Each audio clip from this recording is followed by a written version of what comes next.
Hello, welcome back to the Pick and Reach podcast. This is episode 3, and today we've had an official trade that's gone down. The Los Angeles Lakers have made some moves. Now, before we get into the Lakers news, there's news coming out of Sacramento linked with Memphis. The Sacramento Kings are looking to acquire Brandon Clark from the Memphis Grizzlies, who's the backup center on that team. He's a good rebounder, and he's a good free throw shooter for his size, so you can't hack a foul him, which is coming back this season if you haven't noticed. Now, this will give them backup size in the big slot, which will be a backup for Domantas Sabonis. Now, it's not really too big of a trade, but I'm just going to report it. Also today in the NBA world, the Milwaukee Big Three returns. Giannis, Chris, and Jrue Holiday. A crazy performance, 49 points in the first quarter, and they blow out the Detroit Pistons in Detroit, and I feel sorry for the Pistons. I mean, the Bucks were up by about 30 points for most of this game, and the Pistons ended up reeling it back to about 20. Giannis had 20 points in the first quarter alone. Middleton didn't have the best game in the world, but he's got to get his legs back,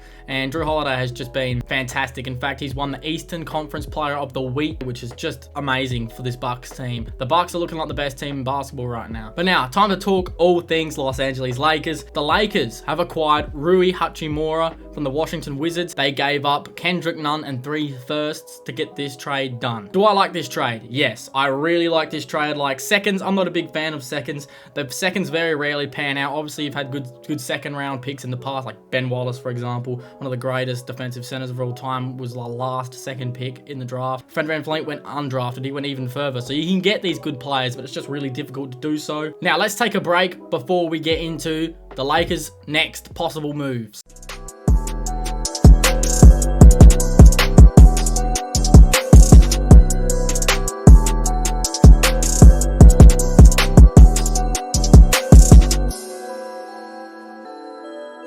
So the Rui Hachimura addition to LA will impact the starting lineup, and here is what I believe they will be running, or what they should be running. This is with AD there, obviously. Now, we don't know how long AD is away, still hasn't really got a timetable for his return, but this would be the Lakers starting 5 when fully healthy. At the point guard, Dennis Schroeder. Shooting guard, Patrick Beverley. LeBron James at the small forward, then Rui Hachimura at the power forward. I think those two could be pretty interchangeable. And then you got AD at the center, and Thomas Bryant as your 6th man with Russ. Thomas Bryant and Russ coming off the bench. That is solid. I like this. I actually genuinely like this lineup. I mean, Patrick Beverley could definitely be upgraded. I think he's, at this point in time in his career and how he's shooting the ball, I believe he's probably a guy that you want coming off your bench, like a 7th guy, 7 or 8 guy coming off the bench. I don't think he should be a starter on a championship quality team, so they definitely need to get someone for that, which is why the Joe Harris stuff is circulating. And if they can put Joe Harris into that shooting guard spot and plug him in, the Lakers are looking good, man. Here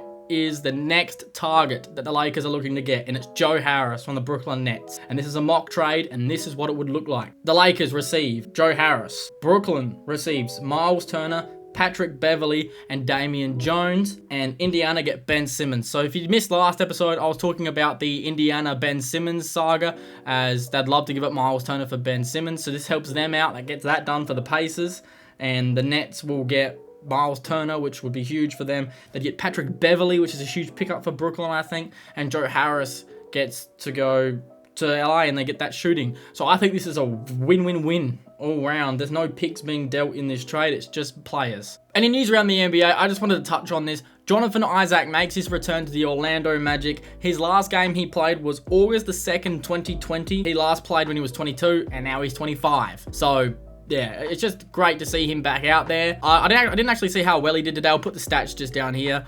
But yeah, it's good. It's just nice to see him back out there. And after today's action, here are the standings. In the Eastern Conference, we have the Boston Celtics as the 1 seed. They're probably going to be there for the rest of the season.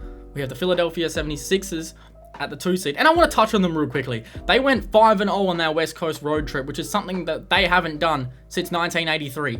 They just went on a crazy run, and they had a lot of difficult opponents that they had to play on that stretch.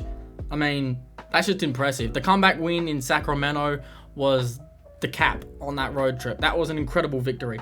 But anyway, back to the standings. We've got the Bucks at the 3.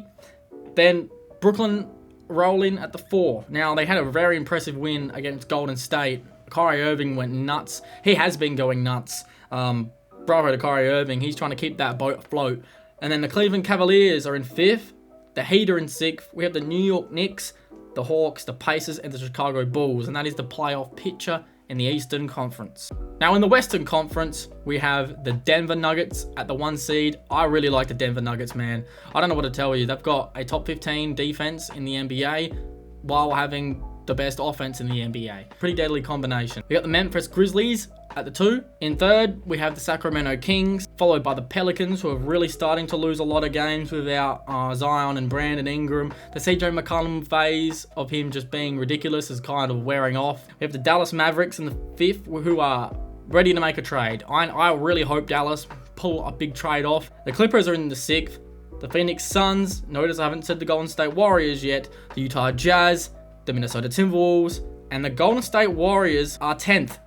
They have the same record as OKC, and they are only 1 win above the Lakers. And they have a losing record. They're below 500. They're currently 23-24. The Golden State Warriors, are they in trouble? Let me know down below, and let me know a trade that you think they should do, because they definitely need to get some size in there for sure. And on that note, guys, enjoy your basketball. Subscribe so you never miss another podcast on the Pick and Reach podcast. And I'll see you guys next time.